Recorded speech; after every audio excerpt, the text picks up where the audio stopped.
नमस्कार दोस्तों, स्वागत है GS practice hub YouTube channel पे। दोस्तों, आज इस वीडियो में हम लोग बिहार पुलिस कांस्टेबल और मद्य निषेध के लिए प्रैक्टिस सेट संख्या 16 को देख रहे हैं।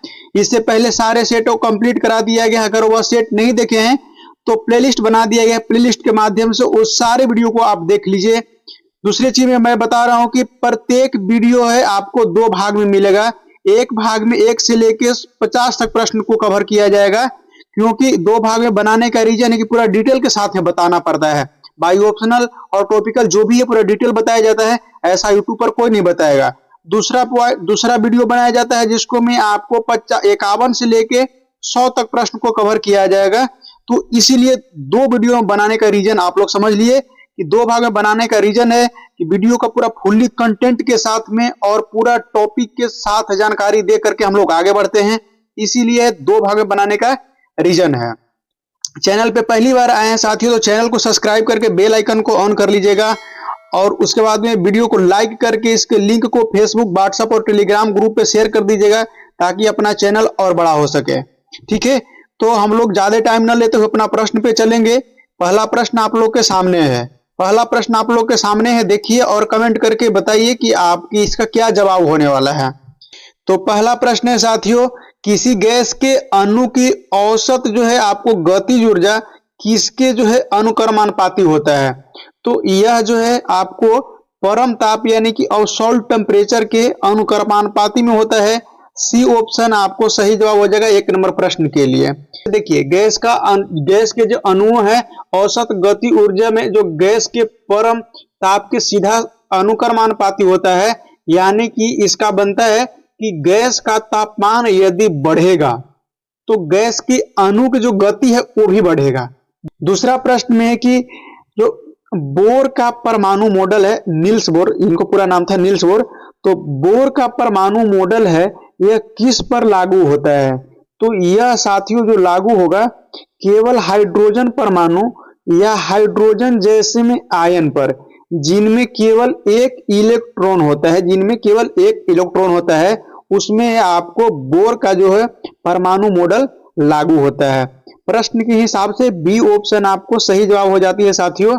और हम लोग बोर का मॉडल जो आपको अवधारणा दिया गया है इसको अब समझिए, इसमें क्या है, इसका कथन क्या है और इसमें क्या क्या चीज जो है आपको पॉइंट बताया गया था। जैसे देखिए बोर मॉडल की जो अवधारणा है, तो अवधारणा को सबसे पहले समझिए कि इसको में आपको बताया जाता है कि इलेक्ट्रॉन एक जो है निश्चित ऊर्जा स्तर वाली कक्षाओं में घूमती है। बाबू एक निश्चित ऊर्जा कक्षा में है जो आपको इलेक्ट्रॉन घूमने का काम करती है, यह आपको ध्यान रखना। ये पॉइंट कहा गया था नील बोर के द्वारा।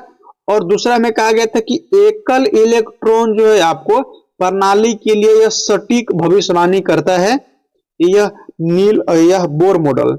उसके बाद में याद रखें कि बोर मॉडल के अनुसार जो है इलेक्ट्रॉन जो होता है आपको चारों तरफ इसको कक्षा के गोले चक्कर लगाते रहता है। यह नील्स बोर ने ही इसको बताया था।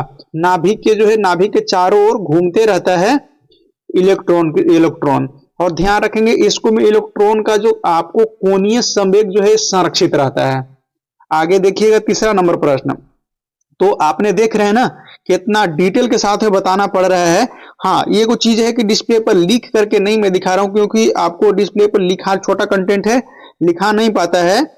हो सकता है आगे आप लोग सपोर्ट बना रहेगा तो बड़ा सा अगर टैब या लैपटॉप लिया जाएगा तो उस पर आपको लिख करके भी बताया जाएगा। लेकिन मैं अभी वर्तमान में जो बता रहा हूं आप उसको नोट करते चलिए या तो आप सुनते चलिए। तीसरा नंबर प्रश्न है साथियों की स्तंभ ए में दी गई भौतिक राशियां स्तंभ बी में दी गई उसका एसआई मात्रक के साथ में मिलान कराना है, मैच कराना है। देखिए क्या होगा। जैसे बल आघूर्ण है, बल आघूर्ण को न्यूटन मीटर में मापा जाता है। उसका पृष्ठीय तनाव है न्यूटन प्रति मीटर में मापा जाता है। दोनों का कंडीशन देखिए, एक न्यूटन मीटर है, एक न्यूटन प्रति मीटर है। कार्य को जूल में मापा जाता है और शक्ति को आपको वाट में मापा जाता है। या आपको इस हिसाब से देखिएगा तो ए ऑप्शन है आपको सही सटीक हुआ, ए आपको सही यानी कि राइट आंसर ए ऑप्शन है। अब इसको में अब परिभाषा के साथ में आपको बताते हैं। आप नोट करते चलिएगा या तो आप सुनते चलिए। देखिए, बलाघूर्ण पहला है, आपको बलाघूर्ण का परिभाषा देखिए।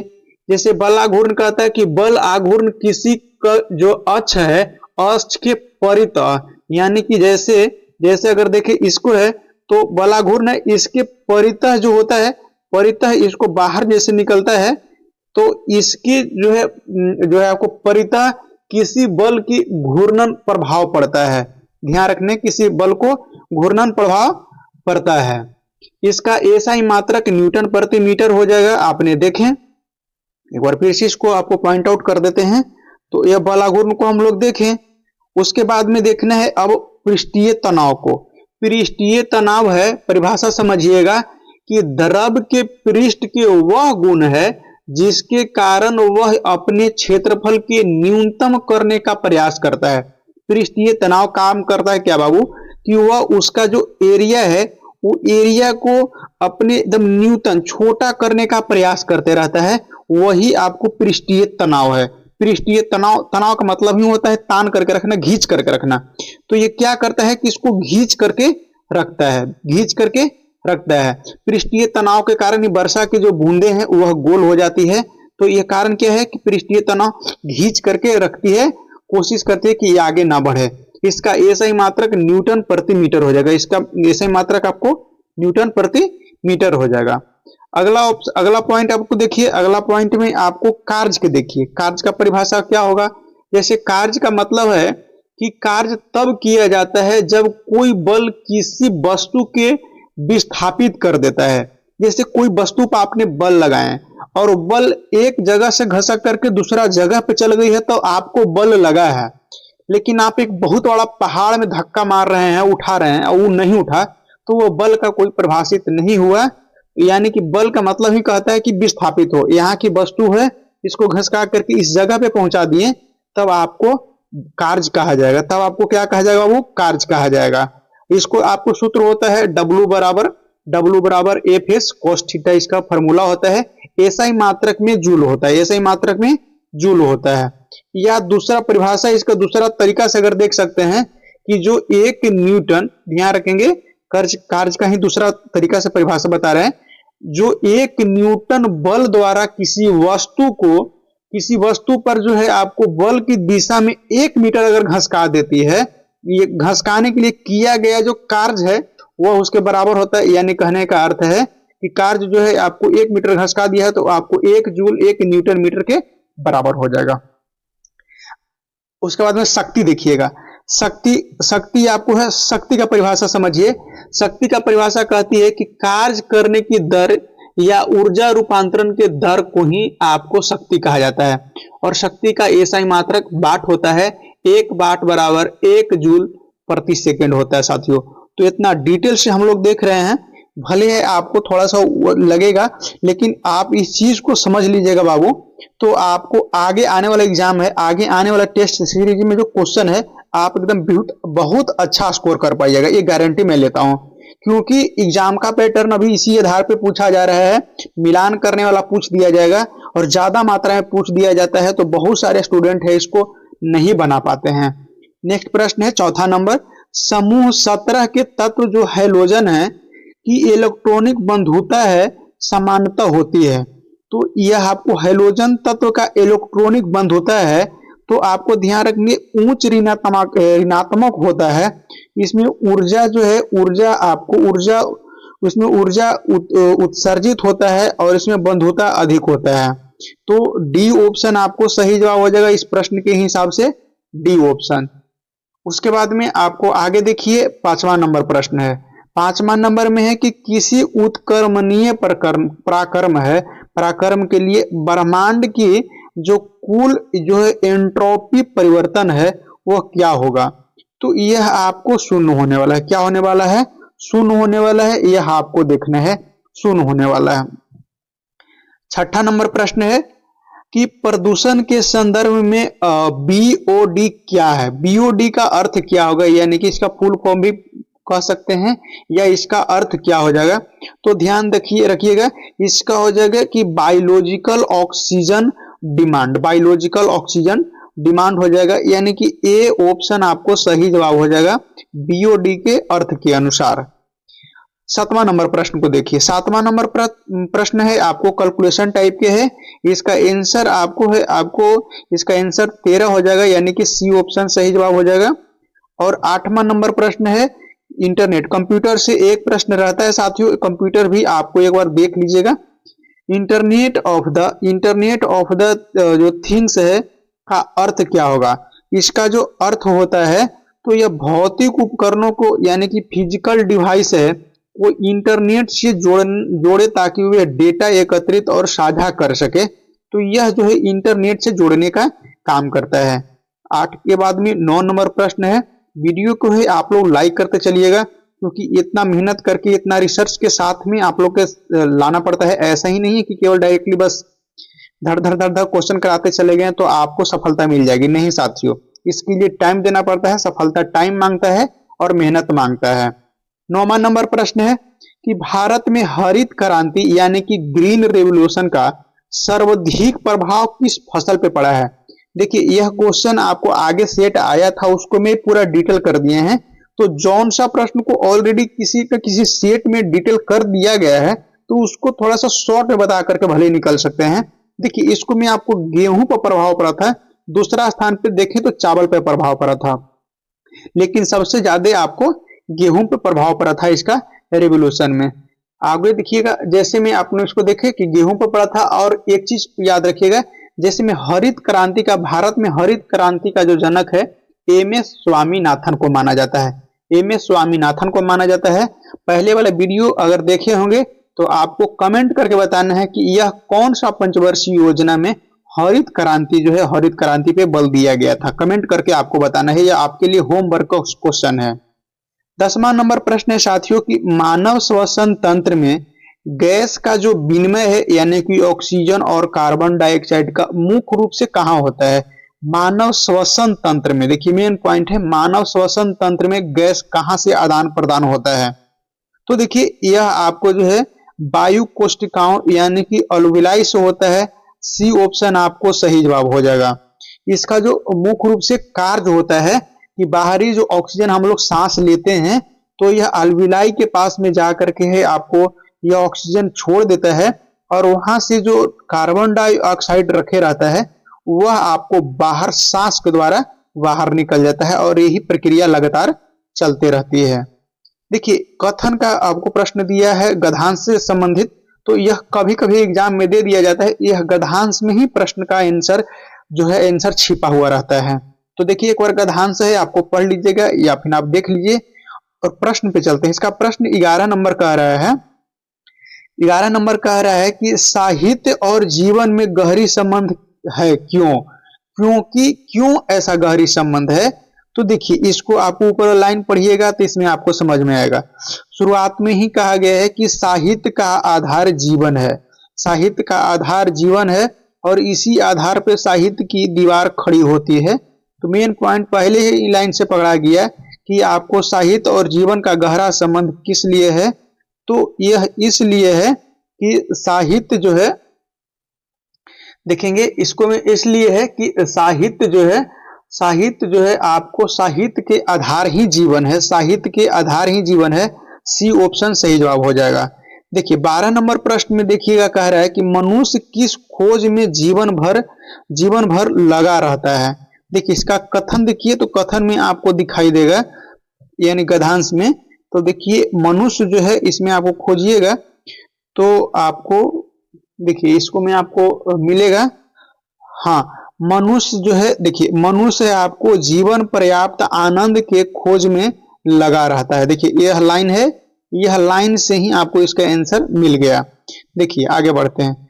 जैसे में तो इसमें क्या है कि मनुष्य जो है जीवन भर आनंद के खोज में रहता है साथियों, आनंद के खोज। बी ऑप्शन आपको सही जवाब हो जाएगा। देखिए 13 नंबर प्रश्न है। 13 नंबर प्रश्न में है कि परिमिति का अर्थ, देखिए यह मैथ से परिभाषित प्रश्न पूछ दिया है। परिमिति का अर्थ होता है सीमित, परिमिति का अर्थ होता है सीमित। जैसे में यहां से एक मैंने आपको वर्ग बनाया, तो यह वर्ग के चारों तरफ अगर घूम जाया जाए तो यही इसका परिमिति कहलाता है।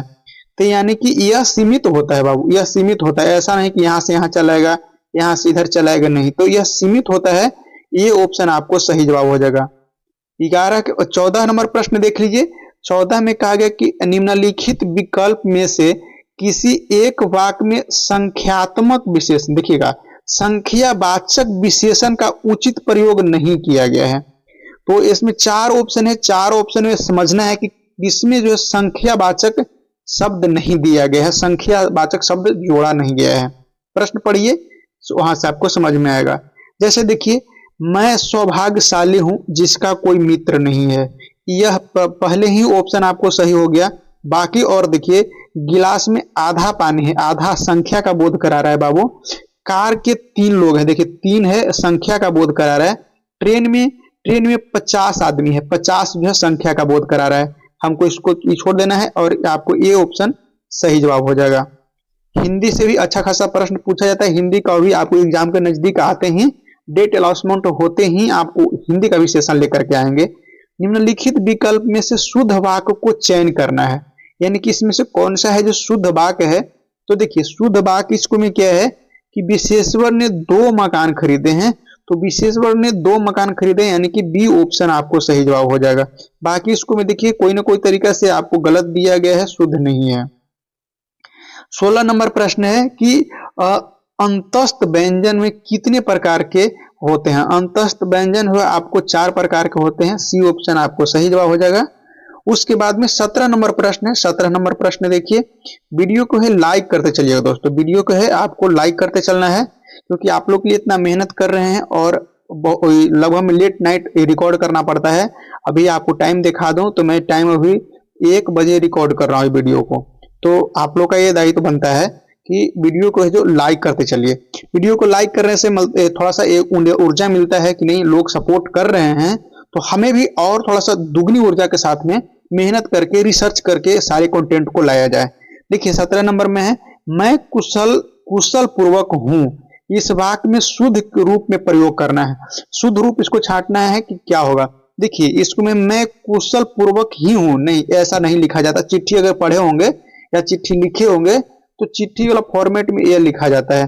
तो देखिए क्या होगा, तो इसको में मैं कुशलता हूं, यह भी नहीं होता है साथियों। उसके बाद मैं डी ऑप्शन में देखिए, मैं कुशलता पूर्वक हूं, यह भी नहीं लिखा जाता है। आपको लिखा जाता है कि मैं कुशल से हूं, कुशल मंगल हूं या कुशल से हूं, कुशल से हूं। बी ऑप्शन आपको सही जवाब हो जाएगा।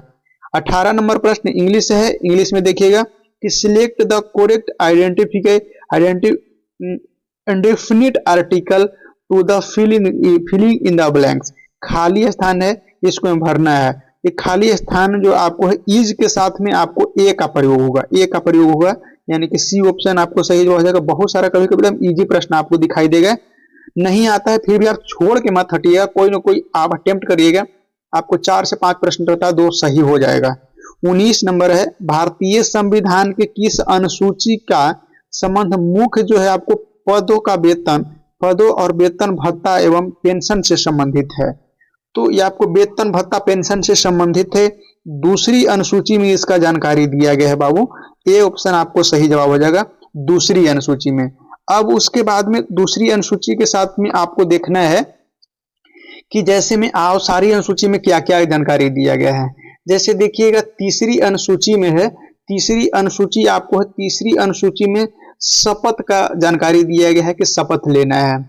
चौथी अनुसूची है, चौथी अनुसूची सी ऑप्शन में, चौथी ऑप्शन में बताया गया है कि राज्य तथा संघ जो राज्य क्षेत्र के लिए राज्यसभा का जो है राज्यसभा में स्थान का आवंटन करना है, राज्यसभा में जो सीट होती है उसका सीट का आवंटन करना है।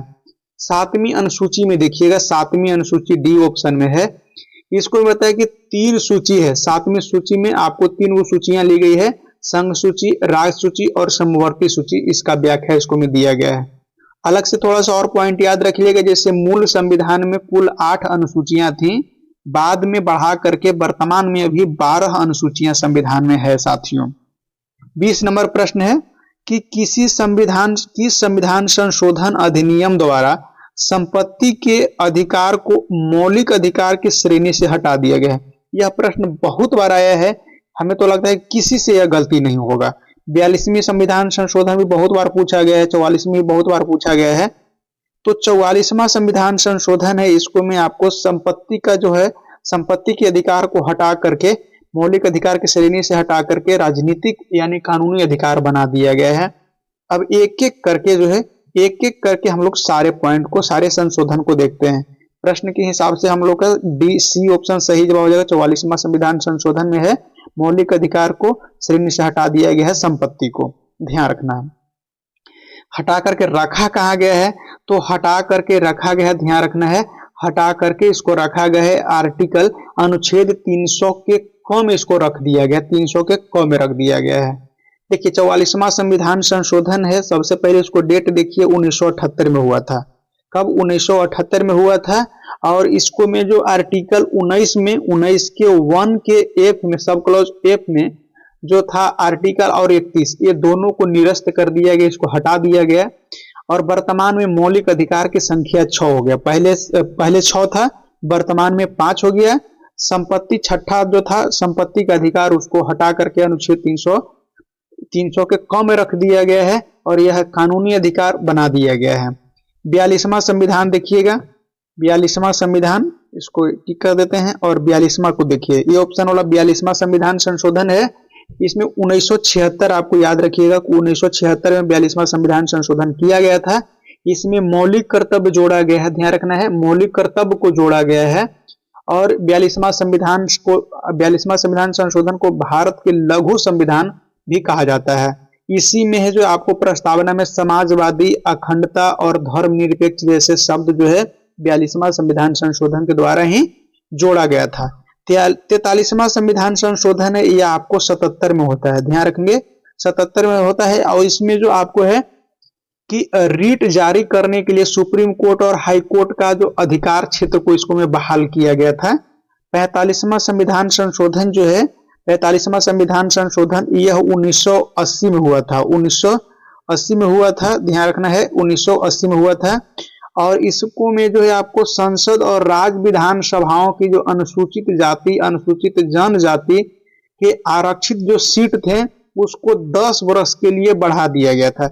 ऐसे ही करते करते है जो अभी वर्तमान में जो है आपको 104वां संविधान संशोधन के द्वारा है, इस डेट को बढ़ा करके 2030 तक ले कर दिया गया है कि यह सब आरक्षण अभी रहेगा। आगे प्रश्न देखिएगा 21 नंबर प्रश्न में है साथियों, 21 नंबर प्रश्न को देखिएगा कि राज्य में पर्यावरण के संरक्षण तथा संवर्धन के लिए सजग रहना चाहिए, इस बात का उल्लेख किस अनुच्छेद में दिया गया है? तो यह जो है इसका उल्लेख आपको अनुच्छेद 48 के ए में दिया गया है। बी ऑप्शन आपको सही जवाब हो जाएगा, 48 के ए में दिया गया है इसका। अब आगे बढ़ते हैं, आगे देखिएगा 22 नंबर प्रश्न साथियों। 22 नंबर प्रश्न में है कि भारत के महानवादी यानी कि अटॉर्नी जनरल ऑफ इंडिया की नियुक्ति किसके द्वारा किया जाता है? तो यह राष्ट्रपति के द्वारा किया जाता है और यह इसका राष्ट्रपति की मर्जी से यह हटाया भी जा सकता है, यानी कि राष्ट्रपति के प्रसाद मात्र का ये पद है। जब तक ले राष्ट्रपति चाहेगा इस पद पे बना रह सकता है, नहीं राष्ट्रपति चाहेगा तो इसको हटा दिया जा सकता है। ध्यान रखेंगे जैसे में महानवादी है, यह आपको अनुच्छेद, ध्यान रखेंगे यह अनुच्छेद 76 के तहत यह प्रावधान है कि भारत में एक महानवादी होगा और इसको नियुक्ति राष्ट्रपति करेगा और यह जो है आपको राष्ट्रपति के मर्जी तक ले ही चलेगा। दूसरे चीज में है कि सरकार के यह जो है आपको प्रथम विधि सलाहकार होता है, प्रथम विधिक सलाहकार है, अटॉर्नी जनरल को कहा जाता है।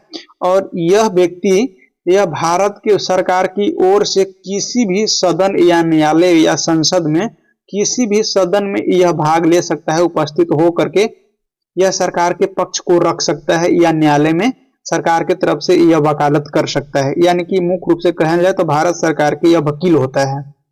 आगे देखिएगा 23 नंबर में प्रश्न में साथियों कि बिहार राज्य में कितने लोकसभा निर्वाचन क्षेत्र है? लोकसभा सीट बिहार में 40 है, सबसे अधिक जो है आपको यूपी में पड़ता है, सबसे अधिक यूपी में पड़ता है। बिहार में 40 लोकसभा सीट है और बिहार के कई सारे सीट को देख लीजिए। जैसे में आपको 40 में से अनुसूचित जाति के लिए 6 सीट है आरक्षित है बाबू, 40 में से 6 सीट है आपको SC ST के लिए आरक्षित है। राज्यसभा सीट की संख्या यहाँ 16 है। और उसके बाद में बिहार विधानसभा के जो सीट है 243 पे बिहार विधानसभा के सीट आपको लड़ा जाता है चुनाव यहाँ। और बिहार विधान परिषद में कुल मिलाकर के 75 सीट है, 75 है, ध्यान रखेंगे 75 है। आगे देखिएगा 24 नंबर प्रश्न है साथियों कि बिहार जो विधानसभा के पहला अध्यक्ष कौन बने थे। तो पहला अध्यक्ष जो है आपको राम दयालु सिंह बने थे। आगे फैक्ट देखिएगा, ए ऑप्शन आपको सही जवाब हो जाएगा। और देखिए राम दयालु सिंह है बिहार विधानसभा के पहले अध्यक्ष बने हैं। और बिहार विधानसभा के दूसरे तथा स्वतंत्र भारत के जो है आपको बिहार विधानसभा के पहले अध्यक्ष के तौर पे हैं, स्वतंत्रता के बाद में वह काम किए थे। और देखिए दूसरे तौर पे है आपको बिहार विधानसभा के पहले अध्यक्ष जो है आपको बिंदेश्वरी प्रसाद वर्मा बने थे, ध्यान रखना है। और उसके बाद में आप याद रखिएगा कि बिहार विधानसभा के पहले उपाध्यक्ष के तौर पे आप जो अब्दुल बारी हैं, अब्दुल बारी कार्य किए थे। 25 नंबर प्रश्न को देखिए। 25 नंबर प्रश्न में साथियों कि संविधान में संशोधन करने की संसद की जो शक्ति एवं संविधान संशोधन की प्रक्रिया का उल्लेख संविधान के किस भाग में दिया गया है। यानी कि संविधान में संशोधन करने की जो शक्ति संसद के पास में है वह संविधान के कौन सा भाग में वर्णित है। तो यह भाग 20 में वर्णित है साथियों, भाग 20 में वर्णित है, ध्यान रखना है, भाग 20 में वर्णित है। और भाग 20 में अनुच्छेद पूछ दिया जाए तो 368 याद रखिएगा, 368 है, भाग 20 के 368 में इसका प्रावधान किया गया है, ये आपको ध्यान रखना है। उसके बाद में संविधान संशोधन का प्रावधान जो है, संविधान संशोधन का जो आपको प्रावधान है दक्षिण अफ्रीका से लिया गया था, दक्षिण अफ्रीका से लिया गया था। 14 में देखिएगा ए ऑप्शन है भाग 14। भाग 14 में संघ और राज्य के जो अधीन सेवाओं है उसका उल्लेख इसको में मिलता है। उसके बाद में भाग 17 है, भाग 17 में देखिएगा कि भाषा का उल्लेख मिलता है, राज्य की जो भाषा क्या होगा उसका उल्लेख 17 में मिलता है।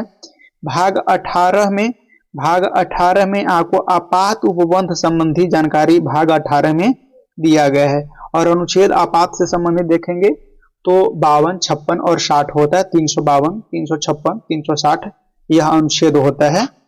भाग 20 में आपने देखे ही। 26 नंबर प्रश्न को देखिए साथियों। 26 नंबर प्रश्न कह रहा है कि निम्नलिखित में से कौन जो है आपको बज्जी महाजनपद की राजधानी थी। बज्जी की जो राजधानी थी वैशाली थी। बी ऑप्शन आपको सही जवाब हो जाएगा, बी ऑप्शन आपको सही जवाब हो जाएगा। 27 नंबर प्रश्न है। 27 नंबर में देखिएगा कि आंध्र प्रदेश का जो है, आंध्र प्रदेश का पुनर्गठन किस तारीख को हुआ है। यानी कि आंध्र प्रदेश का पुनर्गठन 1 नवंबर 1956 को हुआ था, 1 नवंबर 1956 को हुआ था। बी ऑप्शन आपको सही जवाब हो जाएगा। और इसको संबंधित डिटेल देखिएगा कि जैसे में यह राज्य पुनर्गठन आयोग 1956 में आया था और यह फजल अली के सिफारिश पे आया था, फजल अली के सिफारिश पे आया। सारा पॉइंट एकदम बता रहे हैं आपको, नोट करते चलिएगा। फजल अली के सिफारिश पे राज्य पुनर्गठन आयोग अधिनियम आया था 1956 में। और प्रथम बार जो है आपको आंध्र प्रदेश को यह गठन किया गया था इसके थ्रू। देखिए यह भाषाई आधार पे 1956 में जो अधिनियम आया था यह भाषाई आधार पे राज्य का गठन करना था। और उस समय जो है आपको इसके तहत 14 राज्य को बनाया गया था, 14 राज्य बनाया गया था और 6 गो केंद्र शासित प्रदेश बनाया गया था साथियों। उसके बाद में देखिएगा यह जो है आपको 7वां संविधान संशोधन कौन सा संविधान संशोधन था। तो आपको 7वां संविधान संशोधन था। 28 नंबर प्रश्न है। 28 नंबर में है कि 2011 के जनगणना के अनुसार भारत का जनसंख्या घनत्व प्रति व्यक्ति किलोमीटर कितनी थी। तो यह आपको 382 है, सी ऑप्शन सही जवाब हो जाएगा। और 2011 के जनगणना के रिलेटेड है, सेट नंबर 15 में इसको पूरा फुल डिटेल चर्चा किए हैं। तो एक ही चीज को हर एक वीडियो में करना उतना जरूरी नहीं है, तो आप वो वाली वीडियो देखिएगा 15 नंबर सेट, उसको में इसका पूरा जानकारी दिया गया है। सेट आपको कहाँ से मिलेगा, तो आपको चैनल पे प्लेलिस्ट बना दिया गया है, प्लेलिस्ट के माध्यम से सारे सेट को आप एक एक करके देख सकते हैं। दूसरी चीज में वीडियो के डिस्क्रिप्शन में भी लिंक दे दिया जाएगा, वहां से डायरेक्टली भी जाकर के आप देख सकते हैं। 29 नंबर प्रश्न है, 29 नंबर प्रश्न इंपॉर्टेंट है। हॉकी इंडिया लीग का शुरुआत निम्नलिखित में से किस वर्ष हुई थी?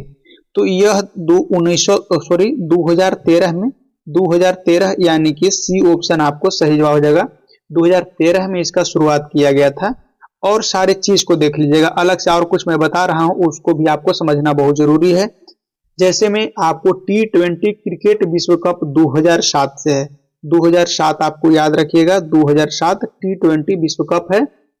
आईपीएल का शुरुआत 2008 से हुआ है, 2008 से जो है आपको आईपीएल का शुरुआत हुआ है, आईपीएल का शुरुआत हुआ है।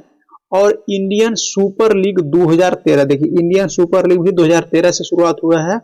प्रो कबड्डी इंडियन लीग है वह 2014 से शुरू हुआ है, वह आपको 2014 से इंडियन प्रो कबड्डी लीग है। प्रथम टेस्ट मैच जो है 1877 में ऑस्ट्रेलिया और इंग्लैंड के बीच में खेला गया था। प्रथम क्रिकेट विश्व कप है 1975 में खेला गया था बाबू। देखिए 30 नंबर प्रश्न देखिएगा, 30 नंबर है कि कुख्यात जालियांवाला बाग हत्याकांड कब हुई थी? यह भी आपको शायद 13 या 14 नंबर सेट में इसको पूरा फुल्ली डिटेल बताया गया है। तो 13 अप्रैल 1919 को यह बहुत बार प्रश्न आया है और यह कई सारे एग्जाम में यह रिपीटेड क्वेश्चन है, सेट में भी आपको यह रिपीटेड रहता है। तो इसके बेस जो दूसरा रहेगा वो वाला पॉइंट को आपको याद रखना है, ध्यान रखना है।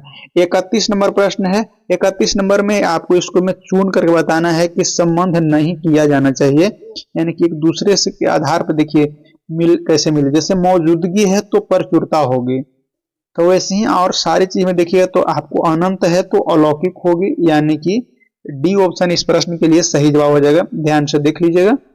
32 नंबर प्रश्न देखिए, 32 नंबर में है आपको मैथ का है, इसके लिए आपको सही जवाब 504 हो जाएगा, यानी कि बी ऑप्शन सही जवाब हो जाएगा।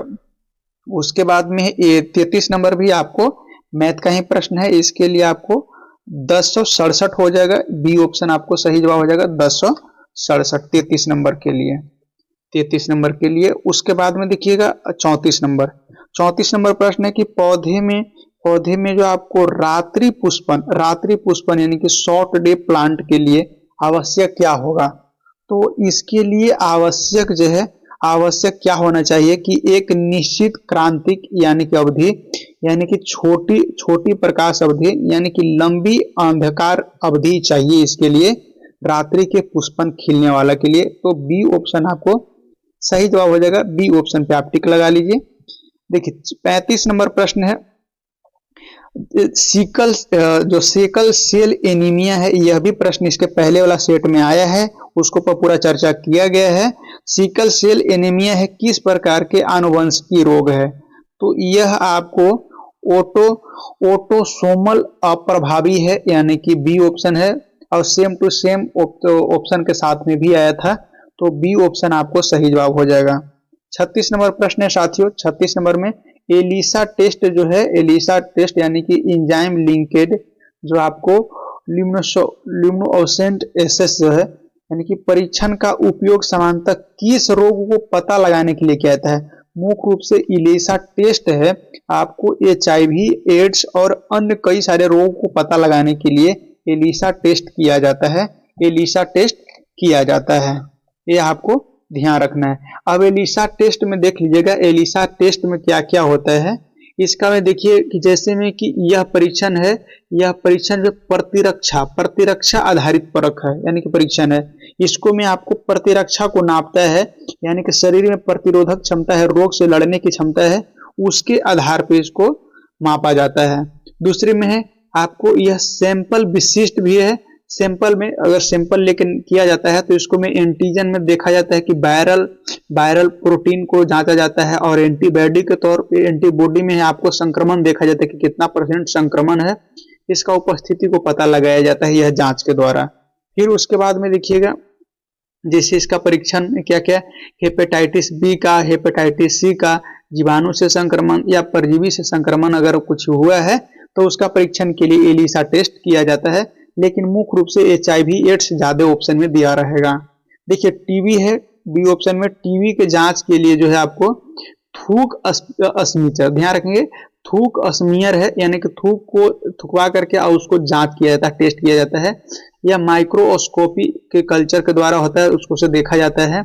और यह जो आपको आणविक परीक्षण भी होता है, और यह ट्यूबरकुलिनिक त्वचा परीक्षण भी होता है, यानी कि त्वचा को काट करके और उसको फिर टेस्ट किया जाता है। टाइफाइड की जांच डी ऑप्शन में देखिएगा, यह रक्त कल्चर के द्वारा होता है, यानी कि रक्त के द्वारा टाइफाइड की जांच होता है, ध्यान रखेंगे। और एक उसमें विडाल टेस्ट आता है, विडाल टेस्ट भी आपको टाइफाइड जांच के लिए काम में लाया जाता है। देखिए 37 नंबर प्रश्न है कि आपको यूरोटोफिकेशन, ध्यान रखेंगे, यूरोट्रोफिकेशन है, यह मुख्य कार्य क्या है? यूरोट्रोफिकेशन का जो मुख्य कार्य है, आपको जल निकाय में पोषक तत्व जैसे नाइट्रेट और फास्फोरस की अधिकता को मापने का काम यानी कि करता है। तो ये ऑप्शन आपको सही जवाब हो जाएगा। उसके बाद में 38 नंबर प्रश्न है साथियों कि विद्युत विभव यानी कि इलेक्ट्रिक पोटेंशियल का एसआई मात्रक क्या है? तो आपको ए वोल्ट हो जाएगा, बी ऑप्शन सही जवाब हो जाएगा। एम्पियर है, ये आपको धारा को मापा जाता है। ओम है जो प्रतिरोध का मात्रक है, ये आपको इतना ध्यान रखिएगा।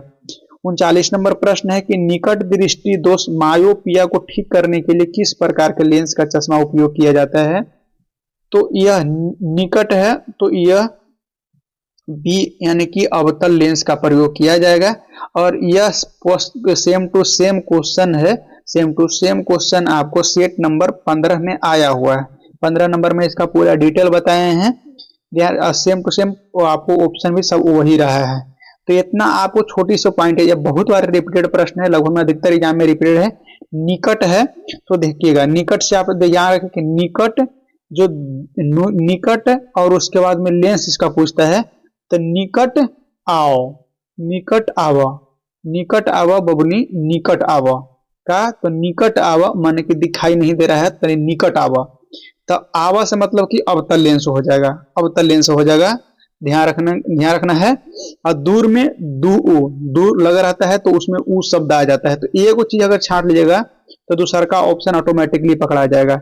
40 नंबर में है यदि किसी वस्तु पर लगने वाला कुल बाह बल शून्य हो तो उसका क्या हो सकता है? देखिए संवेग संरक्षित रहेगा, बाहरी बल अगर नहीं लगेगा तो संवेग संरक्षित रहेगा, यानी कि त्वरण अवश्य शून्य होगा। जब बल नहीं लग रहा है तो त्वरण जो है आपको शून्य हो जाएगा और जो संवेग है संरक्षित रहेगा। यह कल वाले प्रश्न है, लेकिन उससे थोड़ा सा टर्न करके सेम चीज है लेकिन टर्न किया गया, टर्निंग पॉइंट दिया गया यहाँ पर। 40 के बाद में 41 नंबर प्रश्न को देखिएगा। 41 में है कि घरों में बिजली का मीटर द्वारा दर्ज करने के लिए उपयोग किया है। तो दर्ज करने की इकाई जो है आपको किलोवाट घंटा, और इसी को है यूनिट कहा जाता है, इसी को आपको यूनिट कहा जाता है। यह आपको ध्यान रखना है। घर की जो बिजली बिल आती है तो आपको देखे होंगे बोला जाता है कि यहाँ 4 यूनिट आया है या 5 यूनिट आया है, 10 यूनिट आया है, तो मोस्टली आपको किलोवाट हावर होता है। 42 नंबर प्रश्न है। 42 नंबर प्रश्न आप लोग के सामने साथियों, कमेंट करके बताते चलिए क्या इसका सही जवाब। 42 नंबर में है कि पेप्सिन एंजाइम किसके पाचन में सहायक होता है? पेप्सिन एंजाइम है आपको प्रोटीन के पाचन में सहायक होता है और यह अम्लीय माध्यम से होता है। यह भी प्रश्न आपको आया हुआ है, देखिए सेट में ही आया हुआ है, उसलिए मैं इतना रिपीट याद करा दे रहा हूँ। 43 नंबर में है कि यानी कि सेट में जब इतना रिपीटेड हो रहा है तो कहीं ना कहीं एग्जाम बेस या प्रश्न है, एग्जाम ओरिएंटेड प्रश्न है, तो वही इतना रिपीट किया जा रहा है। स्तंभ ए को आपको जंतुओं का, स्तंभ बी के साथ में उसको जो है आपको संघों का मिलान करना, कौन सा संघ में आया है। जैसे में देखिएगा हाइड्रा है, तो हाइड्रा है, हाइड्रा आपको कौन सा ग्रुप में आएगा, केचुआ आपको कौन सा ग्रुप में आएगा, तो यह आपको देखना है। इसके लिए आपको जो एक एक करके आप मिलान करिएगा। ऑप्शन के तौर पे देखें तो हाइड्रा है, हाइड्रा जो आपको है, हाइड्रा आपको देखिएगा हाइड्रा का तीसरा से मिलान करेगा। केचुआ है जो एनिलिडा ग्रुप में आता है, यह केचुआ एनिलिडा ग्रुप में आता है। और उसके बाद में ऑक्टोपस है, यह आपको मोलास्का ग्रुप में आता है। और उसके बाद में झींगा मछली है, यह अर्थोपोडा ग्रुप में आता है, अर्थोपोडा ग्रुप में आता है, ध्यान रखना है। झींगा मछली, घोघा भी है, सीप भी है, तो यह सब अर्थोपोडा ग्रुप में आता है। 40 नंबर देखिए, यहाँ 40 नंबर में है इंग्लिश करके she said when I can go, इसको में क्या सही जवाब हो जाएगा, तो कह रहा है कि यह correct transformation the above sentence into indirect speech में बदलना है। तो आपको ये ऑप्शन सही जवाब हो जाएगा, she wanted to know when she the could go, यानी कि ये ऑप्शन आपको इसके लिए सही जवाब हो जाएगा। उसके बाद में है आपको 45 नंबर प्रश्न में है कि choose on word situation, one word situation चुनना है for the one who escape from hard जो है आपको रियलिटीज। तो इसके लिए आपको एस्केपिस्ट हो जाएगा, ये ऑप्शन सही जवाब हो जाएगा। 46 नंबर में है कि which of the following is not a synonym for the word जो है आपको इनुंडरेट, सॉरी ये वाला शब्द देख लीजिएगा, बोल नहीं पा रहे हैं इसको। में आपको सही जवाब आपको ड्रेन हो जाएगा, डी ऑप्शन। 47 नंबर देखिएगा, 47 नंबर में है कि choose the correct antonym for जो है आपको ग्लोसरी, इसको में आपको ए में डबल टी हो जाएगा, मेट हो जाएगा, डी ऑप्शन। 48 नंबर है, 48 नंबर में choose the word which is correctly spelled in British English के अनुसार कौन सा सभी शब्द सही उच्चारण सही होगा स्पेलिंग। तो आपको इसमें देखिए सी ऑप्शन हो जाएगा, यानी कि विलियन।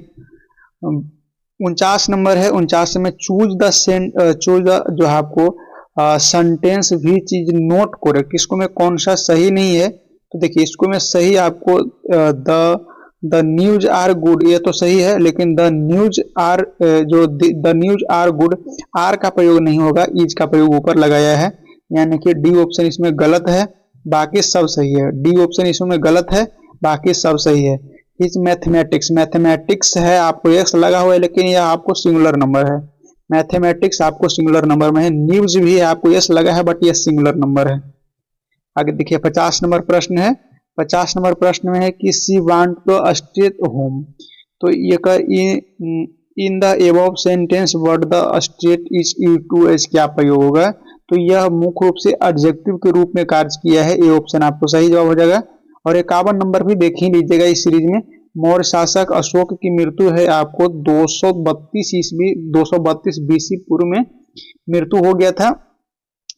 इसी के साथ में आज का यह प्रश्न का सेशन समाप्त होता है। कैसा लगा आप कमेंट करके जरूर बताइएगा, या किसी प्रकार के सजेशन देना चाहते हैं तो कमेंट आप जरूर करिएगा।